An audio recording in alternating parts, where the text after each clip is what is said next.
Приветствую вас, друзья, в эфире «Геоэнергетика Инфо». С вами на связи я, Светлана Бикта, и Борис Марцинкевич. Борис Леонидович, здравствуйте. Всем добрый день. Не хватает на ледоколы. ОСК просит добавить денег на реализацию проекта ЛК-60. ОСК – Объединенная судостроительная компания, государственная компания, на день сегодняшний, находящаяся под управлением не менее государственного банка ВТБ. ЛК-60 – проект атомных ледоколов, ЛК-60, 60 мегаватт, мощность на валах. Все достаточно просто. Вот. И как так получается, что российские ледоколы на российской верфи дорожают прямо на глазах? Это первый вопрос. На мой взгляд, это театр абсурда. Может быть, я, конечно, старенький, чего-то не понимаю, но государственная корпорация «Росатом» заказала у государственной компании ОСК, Объединенная судостроительная компания, строительство корпусов ледоколов. Сейчас одна государственная компания у другой государственной компании пытается получить больше денег. Для того, чтобы найти больше денег, либо Росатом что-то из своей прибыли выделит, вряд ли предвиденное, либо, соответственно, пойдет в какой-нибудь банк, например, в ВТБ, и возьмет у него кредит для того, чтобы рассчитаться с ВТБ. На мой взгляд, это говорит о том, как ловко, идеально выстроена у нас система государственного управления. Напоминаю, что даже в уставах наших государственных компаний главная цель существования данного акционерного общества – получение прибыли. На первом месте не государственные интересы, а получение прибыли. Вот в результате мы наблюдаем то, что наблюдаем.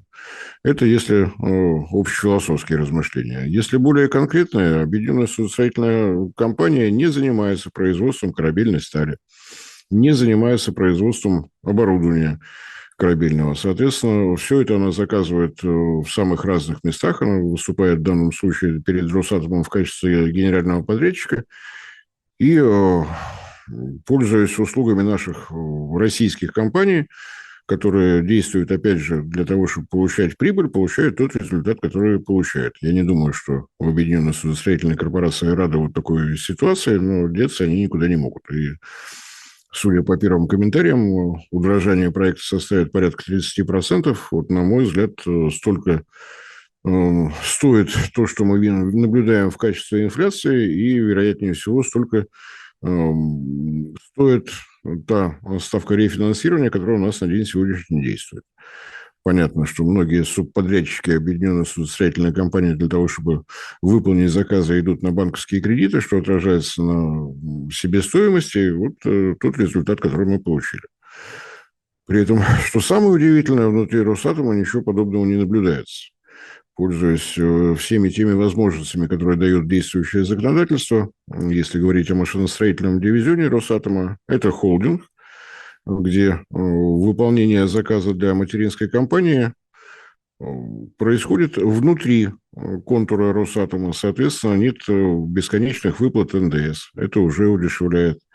Нет необходимости платить друг другу штрафы и так далее. Все в едином контуре управления.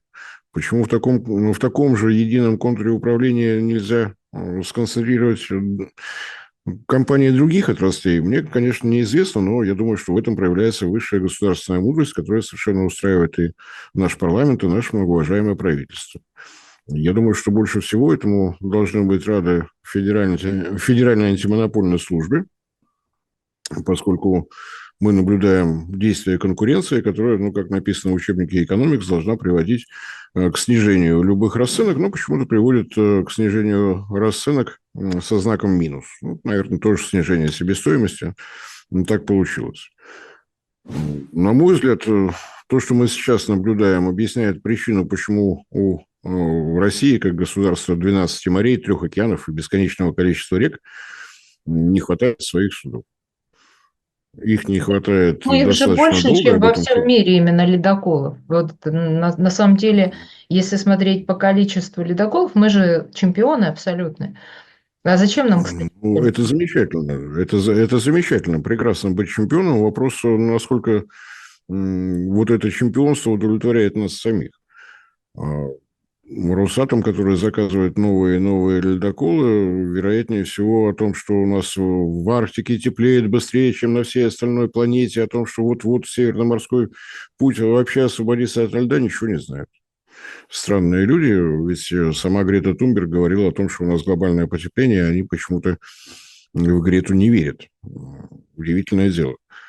На самом деле, если мы говорим о том, что происходит с нашим морским флотом, речным флотом, картина совершенно замечательная, не меняется уже много лет. У нас по-прежнему, если брать весь морской экспорт, то на своих судах мы вывозим не более 10% продукции, все остальное на зафрахтованных судах. Если мы говорим о том, как Росатом, который с 2019 года является оператором развития Северного морского пути, выполняет свои обязательства, мы тоже можем наблюдать достаточно интересную картину. Вот эти новые ледоколы, самые мощные на день сегодняшний, 60 мегаватт до 5,5 метров ледовой толщина льдов, которая ему поддается. Друзья, YouTube блокирует. Возможно, наш канал следующий, и это видео последнее. Подписывайтесь на наш телеграм-канал Геоэнергетика Инфо, ссылка в описании и закрепленном комментарии. Подписывайтесь прямо сейчас, чтобы не потерять нас. Не ждите окончательной блокировки YouTube. С корпусами известно как, сколько в строю тоже известно, но, как и любое другое судно, его время от времени надо ремонтировать, проводить докование. Док был заказан и получен из Турции, потому что разместить на наших судостроительных мощностях такой заказ было невозможно.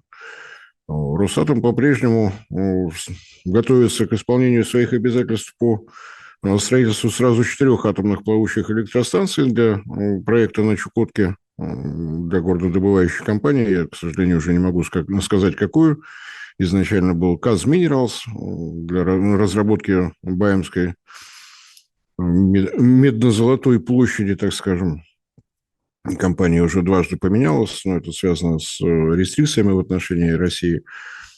Для того, чтобы выполнить свои обязательства, заказ на корпуса будущих атомных плавучих электростанций Росатом разместил в Китае.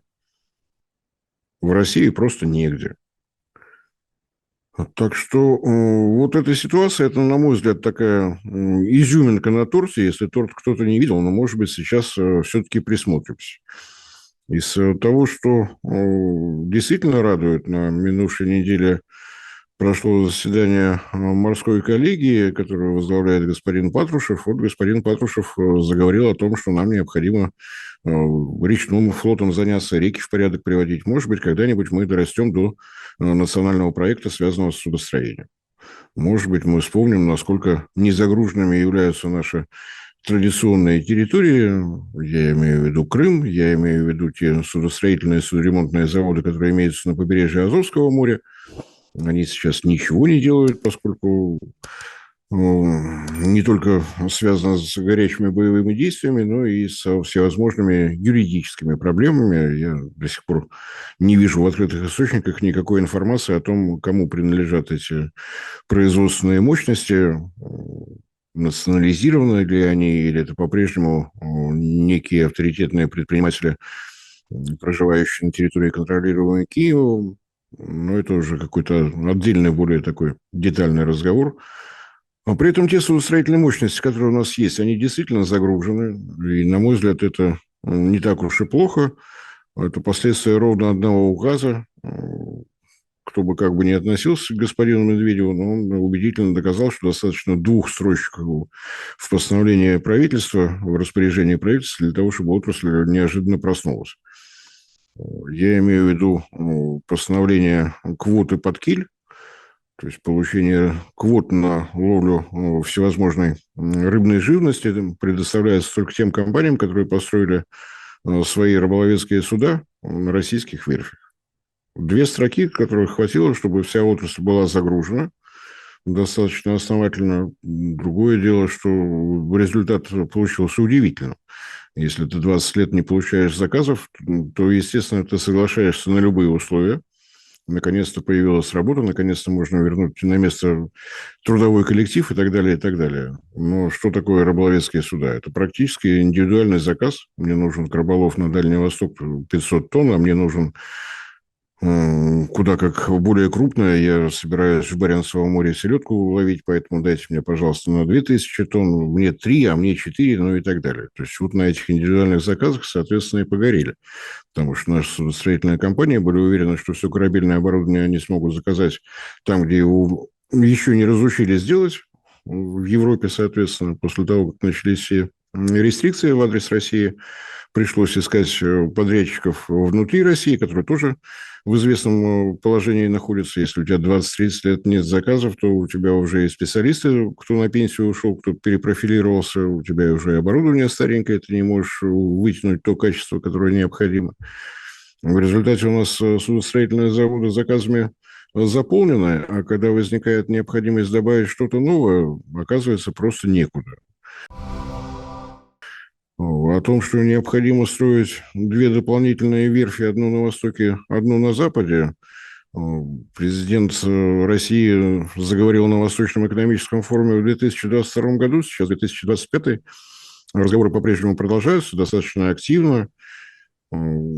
Есть планы о строительстве расширения мощностей во Владивостоке и где-то на западе, где-то на западе, где-то на западе, на западе где-то, то ли в Ленинградской области, то ли в Мурманской области, то ли в Архангельской области, то ли во всех трех сразу. И были планы о том, что будет расширяться Балтийский завод на Кронштадт, остров Колпин, по-моему, так он называется. Потом эти планы свернули. Были планы о передаче Балтийского завода в ведение Росатома. Потом эта сделка была признана неинтересной всеми участниками. Ну, вот результат. Я думаю, что если бы действительно Балтийский завод, который на 90% загружен заказами именно со стороны Росатома, принадлежал Росатому, то вот такого повышения цены, которое мы сейчас вынуждены наблюдать, ну, если бы оно и было, то мы бы этого не заметили. Росатом внутри себя сумел бы все это каким-то образом компенсировать. А так наблюдаем то, что наблюдаем. Что такое корабельная сталь? В каком состоянии у нас угольная отрасль, известно. То, что у нас налогообложение металлургов идет на основании расценок результатов торгов на лондонской бирже металлов, это мы прекрасно знаем. Как ведет себя доллар по отношению к рублю, наблюдаем. В каком состоянии находится отрасль, мы видим, и я очень надеюсь, что, может быть, вот такие события станут поводом для того, чтобы задуматься, что что-то в системе государственного управления нужно менять. Когда у нас государственные компании друг другу выкручивают руки и при этом исправно платят деньги банкам, которые помогают реализовать ту или иную программу, ну, наверное, это не тот результат. На мой взгляд, мое личное оценочное мнение, не более того, я ни на что не претендую, что, может быть, это не до конца отвечает государственным интересам Российской Федерации. Интересно в данном случае, кто же кем виляет, собака хвостом или хвост собакой. А вы знаете... Ну, очень сложно сказать. Я повторюсь, вот когда выстраивается производственная цепочка самого Росатома, они начинают с мест добычи урановой руды и заканчивают сдачей атомной электростанции под ключ. Здесь я понимаю, что Объединенная судостроительная корпорация идет на переговоры с нашими металлургическими компаниями. Металлургические компании, на всякий случай напомню, если кто-то забыл, Россия единственная страна в мире, в которой есть акцизный налог на жидкую сталь. Введен для того, чтобы не нахлобучивали государство, как сказал господин Белоусов на тот момент. На дворе был 22 год. Налог никто не отменяет, бюджет будет пополняться за счет этого акцизного налога, ну а то, что у нас себестоимость всего, что связано со сталью, выросла, но это, собственно говоря, никого не интересует. У нас все хорошо. Акцизный налог на сигареты, алкоголь, сталь. Прекрасно. Замечание Патрушева о том, что эта ситуация вся влияет на обороноспособность страны, думаю, была как нельзя более актуальна сейчас.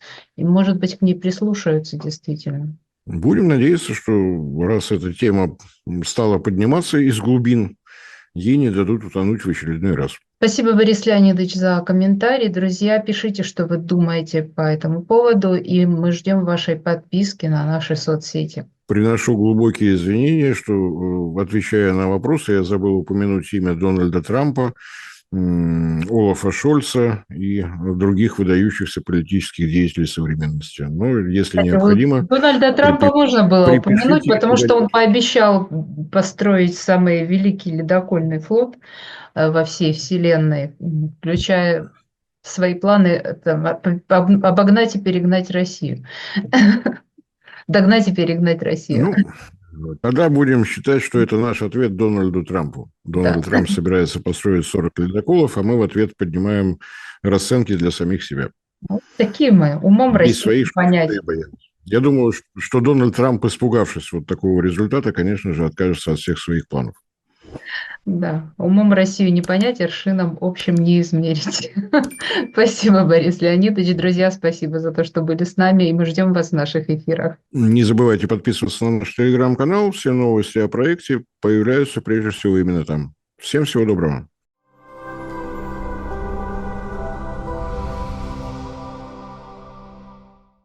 Друзья, в очередной раз напоминаю о том, что полное название нашего канала – независимый аналитический онлайн-журнал «Геоэнергетика Инфо». И слово «независимость» после того, как была отключена монетизация со стороны Ютуба, для нас стало дорогим, ценным, близким.